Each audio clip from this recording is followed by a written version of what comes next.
बिस्मिल्लाहिर्रहमानिर्रहीम। अस्सलाम वालेकुम डियर स्टूडेंट्स, मैं हूं आपका टीचर मोहम्मद ज़ोएब खान और आपको खुशामदीद कहता हूं आपके अपने यूट्यूब चैनल MZK मैथमेटिक्स में। अच्छा, आज हम जो है ना एक नया टॉपिक स्टार्ट करने जा रहे हैं, कम्प्लेक्स नंबर्स। ये फर्स्ट ईयर के मैथमेटिक्स सब्जेक्ट का पहला टॉपिक है, बल्कि पहले चैप्टर का नाम है कम्प्लेक्स नंबर्स।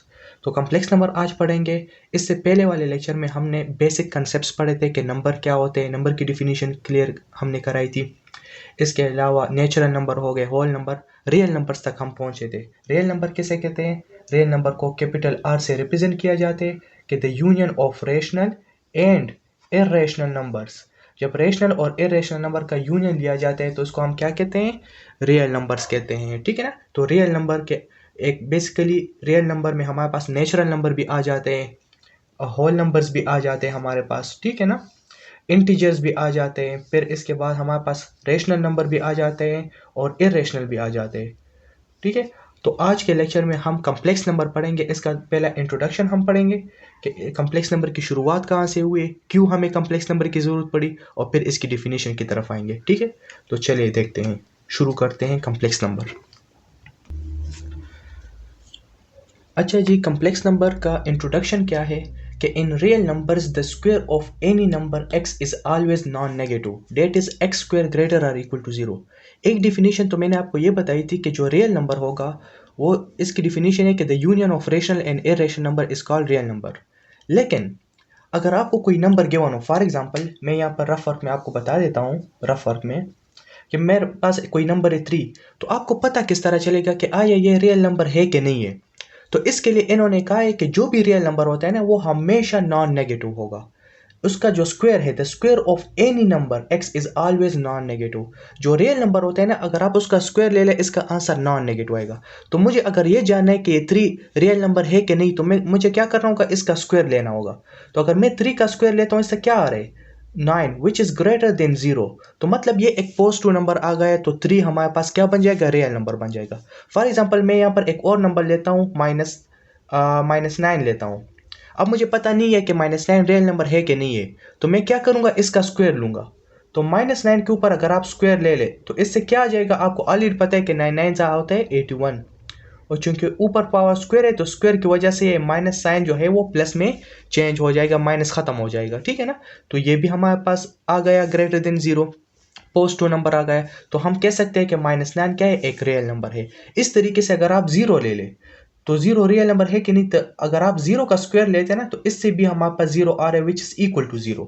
ठीक है ना। तो 0 भी हमारे पास रियल नंबर आ जाता है। ठीक है ना। तो वो तमाम नंबर्स जिसका आप स्क्वायर ले ले और वो ग्रेटर और इक्वल टू 0 होता आंसर देते, या उसका आंसर 0 आता है या ग्रेटर देन 0 आता है, तो वो रियल नंबर में शामिल होगा। ठीक है। एक और एग्जांपल मैं लेता हूँ, √2।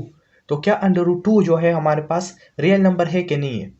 ठीक है। तो अगर आप √2 का स्क्वायर ले ले तो आपको ऑलरेडी पता है कि स्क्वायर अंडर के साथ कैंसिल हो जाएगा, तो क्या आ जाएगा? 2। तो मुझे पता चल गया कि √2 भी हमारे पास क्या है? एक रियल नंबर है। ठीक है। फिर इन्होंने क्या लिखा है? तो ये रियल नंबर की एक बेसिकली आप इस तरीके से फाइंड आउट कर सकते हैं कि रियल नंबर ये होगा कि नहीं होगा।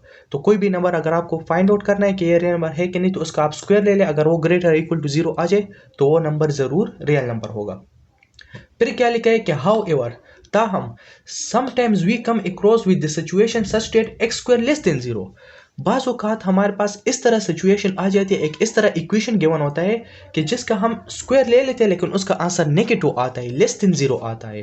ठीक है ना। तो वो रियल नंबर नहीं होगा, क्योंकि रियल नंबर की तो ये डिफिनीशन है जिसका स्क्वायर लेने से ग्रेटर इक्वल टू 0 आंसर आ रहा हो। तो बाज़ औक़ात क्या होता है कि जब हम x स्क्वायर लेस देन 0 आता है, कब? For example consider the following equations. अगर हम इस इक्वेशंस को देख ले, x square plus 1 equal to 0 को देख ले, x square plus 4, x square plus 5, तो इसका आंसर जो है ना वो लेस देन 0 आ रहा है। किस तरह आ रहा है? चलो ये भी हम देखते हैं। देखिए मेरे पास ये इक्वेशन है x square plus 1 equal to 0। ठीक है ना। तो मुझे x की वैल्यू चाहिए, तो मैं क्या करूंगा? +1 को राइट हैंड साइड पे शिफ्ट करूंगा, तो ये क्या बन जाएगा? x स्क्वायर इक्वल टू -1 बन जाएगा। क्लियर है। अब यहां पर देख ले, x का स्क्वायर लेने से हमारे पास आंसर क्या आ रहा है? -1 आ रहा है, विच इज लेस देन 0। तो ये रियल नंबर नहीं हो सकता, क्योंकि x स्क्वायर तो हमेशा हमारे पास ग्रेटर और इक्वल टू 0 आना चाहिए, लेकिन यहाँ पर x स्क्वायर लेस देन 0 आ गया, तो ये हमारे पास रियल नंबर नहीं है। तो इसका मतलब ये है कि ये देखिए, एक और बात समझने की कोशिश करें कि एक्स स्क्वायर इक्वल टू -1 का मतलब क्या है कि ये इक्वेशन हमारे पास रियल नंबर पे सेटिस्फाई नहीं हो सकती। रियल नंबर का जो सेट है, इसमें कोई भी नंबर आप उठा ले और एक्स में पुट कर ले तो ये इक्वेशन सेटिस्फाई नहीं हो सकता। फॉर एग्जांपल, अगर मैं इसको इक्वेशन 1 का नाम देता हूँ या इक्वेशन ए का नाम देता हूँ, चलो, अगर मैं इस x की जगह पर 1 पुट कर लूँ तो 1 का स्क्वायर इक्वल टू यहाँ पर है -1 राइट हैंड साइड पे, तो 1 का स्क्वायर से 1 आ जाएगा, 1 -1 which is not equal to. तो ये इक्वेशन सेटिस्फाई नहीं हो रही। अगर मैं इस इक्वेशन को सेटिस्फाई करने के लिए -1 पुट करूँ x की जगह पर, तो ये लेफ्ट हैंड साइड में -1 का स्क्वायर आ जाएगा, राइट हैंड साइड पे 1 आ जाएगा, तो -1 का स्क्वायर फिर 1 के बराबर है, तो 1 इज नॉट इक्वल टू -1। तो ये सेटिस्फाई नहीं हो रहा। तो कोई भी रियल नंबर पे ये सेटिस्फाई नहीं हो रहा। तो जब रियल नंबर पे सेटिस्फाई ये नहीं होगा तो हमें इसके लिए एक और नंबर को तलाश करना होगा। तो रियल का अपोजिट क्या होता है? इमेजिनरी होता है। तो इस कंसेप्ट की वजह से, इस प्रॉब्लम की वजह से हमारे पास इमेजिनरी नंबर का कंसेप्ट आ जाता है कि इमेजिनरी नंबर, क्योंकि ये ऐसे इक्वेशन से x square plus 1 equal to 0 हो गया, x square plus 4 equal to 0 हो गया, ये ऐसे इक्वेशन है कि ये रियल नंबर के सेट पर ये सेटिस्फाई नहीं हो रही। कोई भी रियल नंबर पुट करने से ये इक्वेशन सेटिस्फाई नहीं होता। इसका आंसर लेस देन 0 आ रहा है। तो इस वजह से हमारे पास इमेजिनरी नंबर का कंसेप्ट आ जाता है। तो उसका भी मैं थोड़ी डिफिनीशन लिख देता हूँ, ठीक है। तो चलो देखते हैं। अच्छा जी, यहाँ पर देख लेते equations x square plus 1 equal to 0। तो अगर हम +1 को राइट हैंड साइड पे शिफ्ट कर ले तो क्या हो जाएगा? X square equal to -1। इसको मैंने इक्वेशन ए का नाम दे दिया। अब देख ले, पहले तो हमारे पास रियल नंबर्स थे ना, कम्प्लेक्स नंबर तो था ही नहीं या इमेजिनरी नंबर तो नहीं था। और हमारा यही ख्याल था, बल्कि मैथमेटिशियन का यही ख्याल था कि सबसे सुपर सेट जो है वो रियल नंबर का सेट है और रियल नंबर से तमाम प्रॉब्लम सॉल्व हो सकते हैं। लेकिन यहाँ पर ये प्रॉब्लम क्रिएट हो गया, एक्स की जगह पर मैं ऐसा कौन सा वैल्यू पुट कर लूँ कि ये इक्वेशन सेटिस्फाई हो जाए। तो इन्होंने क्या लिखा है कि this equation has no solution among the real numbers. ये एक ऐसा इक्वेशन है कि इसका रियल नंबर के सेट में कोई सोल्यूशन पॉसिबल ही नहीं है। एक्स की जगह पर अगर आप 1 पुट करते हैं तो 1 इक्वल टू -1 वो बराबर ही नहीं है। -1 पुट कर लिए, 2 पुट कर लिए, जो भी पुट करना चाहते हैं, तो इससे ये इक्वेशन सेटिस्फाई नहीं हो रहा, ठीक है। तो that is we can not find a real number which satisfy equation A. हमारे पास कोई भी ऐसा रियल नंबर नहीं है कि इक्वेशन ए सेटिस्फाई हो जाए। तो फिर क्या हो गया? टू रिजोल्व दिस प्रॉब्लम, इस प्रॉब्लम को सॉल्व करने के लिए mathematician introduced a new number denoted by a Greek letter of alphabet iota, such that iota equal to √-1। अब इस प्रॉब्लम को सॉल्व करने के लिए, इस इक्वेशन को सेटिस्फाई करने के लिए मैथमेटिशियन ने क्या किया? एक नया नंबर को इंट्रोड्यूस कर लिया और इसको नाम दे दिया आयोटा। और आयोटा की वैल्यू इन्होंने बता दी √-1, ठीक है ना, which is called imaginary unit. √-1 को क्या कहते हैं? इमेजिनरी यूनिट कहते हैं। तो मैं यहाँ पर नीचे लिख देता हूँ कि आयोटा की वैल्यू क्या है? आयोटा की वैल्यू जो है वो √-1 के बराबर है, ठीक है ना। तो अगर मैं इसका स्क्वायर ले लूँ, taking square on both side, कर ले taking square on both side, square on both side, अगर मैं दोनों साइड पे इसका स्क्वायर ले लूँ तो ये क्या बन जाएगा? देख ले, आयोटा स्क्वायर इक्वल टू √-1 का होल स्क्वायर हो जाएगा। तो देख ले, स्क्वायर अंडर रूट के साथ कैंसिल हो जाएगा, तो आयोटा स्क्वायर की वैल्यू आ जाएगी -1, ठीक है। तो आयोटा की वैल्यू √-1 के बराबर है और आयोटा स्क्वायर जो है वो -1 के बराबर है। तो इस आयोटा की वजह से हमारे पास ये इक्वेशन ए अब ये सेटिस्फाई हो जाएगा। लेफ्ट हैंड साइड और राइट हैंड साइड इक्वल आएगा। किस तरह सेटिस्फाई होगा वो भी मैं आपको बता देता हूँ। चलो यहाँ पर, अच्छा, हमारे पास कौन सा इक्वेशन था? X square plus 1 equal to 0 था। मुझे एक्स की वैल्यू चाहिए, ठीक है। तो मैं क्या करूंगा? एक्स स्क्वायर +1 को मैंने राइट हैंड साइड पे शिफ्ट कर लिया, तो एक्स स्क्वायर इक्वल टू -1। इस एक्स की जगह पर मैं ऐसा कौन सा नंबर पुट कर लूँ कि ये इक्वेशन ए सेटिस्फाई हो जाए। तो नीचे मैं लिख दूंगा कि put x equal to iota, x की जगह पर आयोटा पुट कर लो इन इक्वेशन ए। इक्वेशन ए में आयोटा पुट कर लो, we have in equation A we have, so equation A implies that x की जगह पर क्या पुट कर लो? आयोटा, और ये स्क्वायर अपनी जगह पर आ जाएगा, इधर आ जाएगा -1। आपको ऑलरेडी पता है, अभी हमने प्रूव कर लिया कि आयोटा स्क्वायर किसके बराबर है? -1। तो इसकी जगह पर मैं -1 लिख सकता हूँ। तो -1 इक्वल टू -1, तो ये देख ले इक्वेशन सेटिस्फाई हो गया, ये हो गया सेटिस्फाइज, ठीक है ना। और यहाँ पर आप रीज़न भी दे सकते हैं कि आयोटा स्क्वायर की जो वैल्यू है ना वो -1 के बराबर है। ठीक है, तो ये रियल नंबर पे ये इक्वेशन सेटिस्फाई नहीं हो रहा था, तो इसलिए मैथमेटिशियन ने एक नया नंबर इंट्रोड्यूस किया। इसको हम इमेजिनरी यूनिट कहते हैं। आयोटा को जो √-1 इसकी वैल्यू है उसको इमेजिनरी यूनिट कहते हैं, और आयोटा जो है एक ग्रीक लेटर ऑफ अल्फ़ाबेट है। अब आते हैं कम्प्लेक्स नंबर की डिफिनीशन की तरफ कि कम्प्लेक्स नंबर किसे कहते हैं।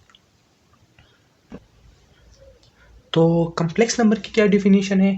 अ number of the form a plus b iota, ऐसा नंबर जो इस फॉर्म में हो a plus b iota is called a complex number. इंतहाई इंपॉर्टेंट डिफिनीशन है कि a number of the form a plus b iota is called complex number and it is denoted by what? z। इसको small z से represent किया जाता है where a b belongs to real numbers. ठीक है, इसमें ये जो a और b है ये कहाँ से लेंगे? ये रियल नंबर के सेट से लेंगे। एंड आयोटा इक्वल टू √-1, और आयोटा जो है वो √-1 के बराबर है। तो कम्प्लेक्स नंबर को मैथमेटिकली आप लिख सकते हैं z equal to a plus b iota. वो नंबर जिसको हम a plus b iota form में लिख सकते हैं वो हमारे पास कम्प्लेक्स नंबर कहलाएगा। ठीक है, नोट, एक इंतहाई इंपॉर्टेंट नोट है और अक्सर एमसीक्यूज में पूछा जाता है कि इसमें a को हम क्या कहते हैं? a is called real part of complex number. Complex number में जो a है वो हमारे पास रियल पार्ट कहलाएगा। ठीक है ना। b को हम क्या कहते हैं? b is called imaginary part of complex number. And b iota, अगर b के साथ आयोटा भी आ जाए तो फिर ये इमेजिनरी पार्ट नहीं होगा बल्कि ये इमेजिनरी नंबर बन जाएगा। b iota is called imaginary number. ठीक है ना। अगर सिर्फ b आ जाए तो वो इमेजिनरी पार्ट होगा, लेकिन इसके साथ आयोटा आ जाए तो इसको हम क्या कहेंगे? इमेजिनरी नंबर कहेंगे। फिर क्या लिखा है कि the set of all complex number is denoted by C. इस सी को थोड़ा बोल्ड फॉर्म में लिखा जाता है कि अगर एक सेट है उसमें बहुत ज़्यादा कम्प्लेक्स नंबर है तो फिर इसको स्मॉल z से रिप्रेजेंट नहीं किया जाएगा बल्कि इसको कैपिटल Z से रिप्रेजेंट किया जाएगा। देखिए, अगर एक सेट है इसमें बहुत ज़्यादा कम्प्लेक्स नंबर है Z1 Z2 Z3 up to Zn, तो इसको फिर कैपिटल C से रिप्रेजेंट किया जाएगा और ये थोड़ा बोल्ड फॉर्म में लिखा जाता है। बाज़ बुक में इस तरह लिखा जाता है और बाज़ किताबों में C लिखा है और इसके ऊपर इस तरह डैश भी होगा। ठीक है, तो ये मुख्तलिफ रिप्रेजेंटेशन है कम्प्लेक्स नंबर के। ये भी ठीक है और ये दूसरा वाला भी ठीक है। सही है, तो अब मज़ीद हम थोड़ा इसके ऑर्डर पेयर के बारे में भी बात करते हैं। अच्छा, तो नोट में लिखा है कि z equal to a plus b iota. वो नंबर जो a plus b iota form में हो इसको हम क्या कहते हैं? कम्प्लेक्स नंबर कहते हैं। a जो है रियल पार्ट होगा, b इमेजिनरी पार्ट, और अगर b के साथ आयोटा आ जाए तो फिर वो क्या कहलाएगा? इमेजिनरी नंबर कहलाएगा। अगर आप इस कम्प्लेक्स नंबर को ऑर्डर पेयर फॉर्म में लिखना चाहते हैं तो फिर क्या करेंगे? तो फिर आप लिखेंगे z इक्वल टू a, दरमियान में कामा लिखेंगे और सिर्फ b लिखेंगे और यहाँ पर इसको ब्रैकेट में क्लोज कर लेंगे। ठीक है ना। तो ऑर्डर पेयर फॉर्म में अगर आप लिखेंगे तो आयोटा नहीं आएगा। ये बात आपने ज़रूर याद रखनी है कि वो कम्प्लेक्स नंबर में हमारे पास ऑर्डर पेयर में हमारे पास आयोटा नहीं आता। ठीक है, तो ये इसका ऑर्डर पेयर फॉर्म बन जाएगा। ऑर्डर पेयर, तो मैं यहाँ पर लिख देता हूँ ऑर्डर पेयर फॉर्म है। तो अगर आप कम्प्लेक्स नंबर के ऑर्डर पेयर फॉर्म में लिखना चाहते हैं तो रियल पार्ट लिखेंगे, इमेजिनरी पार्ट सिर्फ लिखेंगे। ठीक है, ए इसका रियल पार्ट, बी इसका इमेजिनरी पार्ट, आयोटा नहीं आएगा। और ये भी याद रख ले कि ऑर्डर पेयर फॉर्म और ये जो इसकी डिफिनीशन है इसको हम अलजेब्राइक फॉर्म कहते हैं, ये दोनों इक्वल है। ठीक है ना, ये सिर्फ इसके रिप्रेजेंटेशन का तरीका डिफरेंट है, बाकी क्वेश्चन पे कोई फर्क नहीं पड़ेगा। ठीक है, तो ये भी याद रख ले कि z इक्वल टू, अगर आप इसको कम्प्लेक्स नंबर को ऑर्डर पेयर फॉर्म में लिखना चाहते हैं या इसको a plus b iota form में लिखना चाहते हैं तो बात एक ही है, इससे क्वेश्चन पे कोई फर्क नहीं पड़ेगा। ये भी कम्प्लेक्स नंबर है, ये भी कम्प्लेक्स नंबर है, सिर्फ रिप्रेजेंटेशन डिफरेंट है। इसके ऑर्डर पेयर में आयोटा नहीं आएगा और अलजेब्राइक फॉर्म में आयोटा हमारे पास आता है। ठीक है, फॉर एग्जाम्पल मैं यहाँ पर आपको एग्जाम्पल भी देता हूँ कि z इक्वल टू 3 + 4 आयोटा। ठीक है, क्या ये कम्प्लेक्स नंबर है? हाँ, ये कम्प्लेक्स नंबर है। क्यों? क्योंकि सर हम इसको, और क्योंकि सर ये जो है ना हमारे पास a plus b iota form में, देख ले a plus b iota form में है तो ये हमारे पास एक कम्प्लेक्स नंबर है। अगर आपसे कोई कहे कि इसको ऑर्डर पेयर फॉर्म में लिख लें तो बिल्कुल आप ऑर्डर पेयर फॉर्म में भी लिख सकते हैं। ऑर्डर पेयर फॉर्म में किस तरह लिखना है कि रियल पार्ट को लिखना है और इमेजिनरी पार्ट को लिखना है। तो अगर मैं इसको ऑर्डर पेयर फॉर्म में लिखना चाहता हूँ तो इसका रियल पार्ट कौन सा है? 3 है। इमेजिनरी पार्ट कौन सा है? 4 है। तो मैं 3 और 4 को लूँगा तो ये इसका ऑर्डर पेयर फॉर्म बन जाएगा। क्लियर है? तो ये इसका a प्लस बी आयोटा के फॉर्म में हमने लिख दिया और ये हमने ऑर्डर पेयर फॉर्म में लिख दिया। ठीक है, और भी आप एग्जांपल ले सकते हैं। फॉर एग्जांपल अगर मैं यहाँ पर ले लूँ 9 + 11 आयोटा, ठीक है ना, तो ये कम्प्लेक्स नंबर है, ऑर्डर पेयर फॉर्म में लिखेंगे तो ये हो जाएगा 9 और 11 लिख देंगे। ठीक है, या मैं इस तरह लिख लूँ z इक्वल टू 1 - 2 आयोटा। ठीक है ना, तो अगर हम इसको ऑर्डर पेयर में लिखेंगे तो रियल पार्ट 1 है, इमेजिनरी पार्ट इसका कौन सा है, -2 है, तो यहाँ पर आएगा इमेजिनरी पार्ट -2 आ जाएगा, रियल पार्ट 1 इमेजिनरी पार्ट -2। तो ये इसका ऑर्डर पेयर फॉर्म है, ये a + b आयोटा फॉर्म में हमने लिख दिया। क्लियर है? अच्छा, अब एक छोटा सा एग्जाम्पल करते हैं, फिर इस लेक्चर को वाइंड अप करते हैं। अच्छा, एक इंतहाई इंपॉर्टेंट एग्जांपल हमें गिवन है, कह रहे कि write as a complex number. कह रहे कि हमने आपको कुछ नंबर्स दिए हैं, इन नंबर्स को आपने कम्प्लेक्स नंबर के फॉर्म में लिखना है। तो आपको ऑलरेडी पता है, तो आप नीचे लिख देंगे कि we know that complex number का कौन सा फॉर्म होता है, कम्प्लेक्स नंबर की क्या डिफिनीशन है। तो आप लिख देंगे कि वी नो दैट, हम ऑलरेडी जानते हैं। हम क्या जानते हैं, हम कम्प्लेक्स नंबर की डिफिनीशन जानते हैं कि वो नंबर कम्प्लेक्स नंबर होता है जो a + b आयोटा फॉर्म में हो। ठीक है ना, a + b आयोटा फॉर्म में जो भी नंबर होगा उसको हम कम्प्लेक्स नंबर कहते हैं। तो ये जितने नंबर भी आपको गिवन है, इसको हमने a + b आयोटा फॉर्म में कन्वर्ट करना है। तो फर्स्ट नंबर कौन सा है, फर्स्ट जो हमें पार्ट दिया है वो 6 है। तो 6 को हम किस तरह a + b आयोटा फॉर्म में कन्वर्ट कर सकते हैं, ये देख लीजिए, ये एक रियल नंबर है। और इंतहाई इंपॉर्टेंट MCQs भी है हमारे पास कि every real number is a complex number where the imaginary part is 0। तो देख ले, इसमें रियल पार्ट तो दिया है 6, इमेजिनरी पार्ट नहीं दिया। तो जो पार्ट आपको गिवन ना हो तो उसकी जगह पर आप 0 लिख सकते हैं। तो मैं इसको लिख सकता हूँ 6 + 0 आयोटा। क्लियर है ना? तो देख ले, मैंने इसको कम्प्लेक्स नंबर के फॉर्म में लिख दिया, a + b आयोटा फॉर्म में लिख दिया। यहाँ पर हमें 6 गिवन था, तो मैंने 6 की जगह पर क्या लिख दिया, 6 + 0 आयोटा। ठीक है, और आप इसको ऑर्डर पेयर फॉर्म में भी लिख सकते हैं। ऑर्डर पेयर फॉर्म इसका क्या है कि आपने इसका रियल पार्ट लेना है और इमेजिनरी पार्ट कौन सा है, 0 है, तो 6 और 0 भी लिख सकते हैं। ठीक है, तो a + b आयोटा फॉर्म में भी लिख सकते हैं और ऑर्डर पेयर, तो ये आपका आंसर हो जाएगा। ठीक है, तो ये आपका क्या हो जाएगा, ये आपका आंसर हो जाएगा। अच्छा, सेकेंड नंबर कौन सा था हमारे पास, दूसरा जो हमारे पास पार्ट था वो 5 आयोटा हमें गिवन है। अब यहाँ पर देख ले, इमेजिनरी नंबर हमें गिवन है 5 आयोटा, इसका रियल पार्ट हमें नहीं गिवन, a नहीं दिया, b आयोटा तो दिया है, b आयोटा, a नहीं दिया, तो a की जगह पर हम क्या लिख देंगे, 0 लिख देंगे। ठीक है, तो मैं यहाँ पर लिख देता हूँ 0 + 5 आयोटा। क्या मैं लिख सकता हूँ ना? तो देख ले, ये मैंने a + b आयोटा फॉर्म में कन्वर्ट कर लिया, तो ये हमारे पास कम्प्लेक्स नंबर आ गए।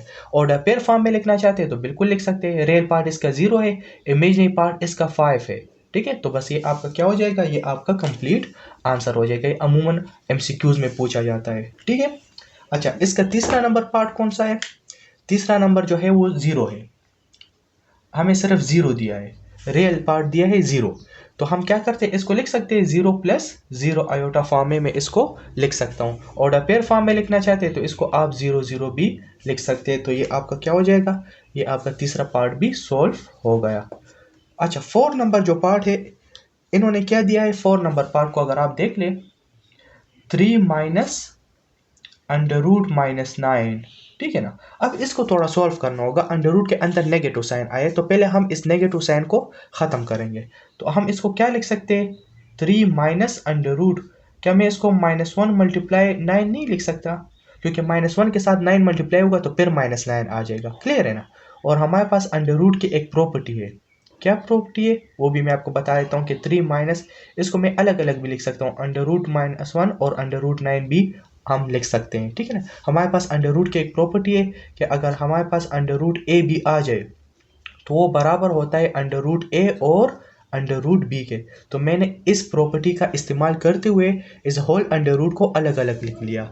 ठीक है ना, तो यहाँ पर मैं लिख देता हूँ, ये क्या बन जाएगा, 3 = 3। अच्छा, माइनस और √-1 किसके बराबर है, अभी हमने पढ़ लिया कि √-1 की वैल्यू आयोटा है, तो आयोटा हो जाएगा।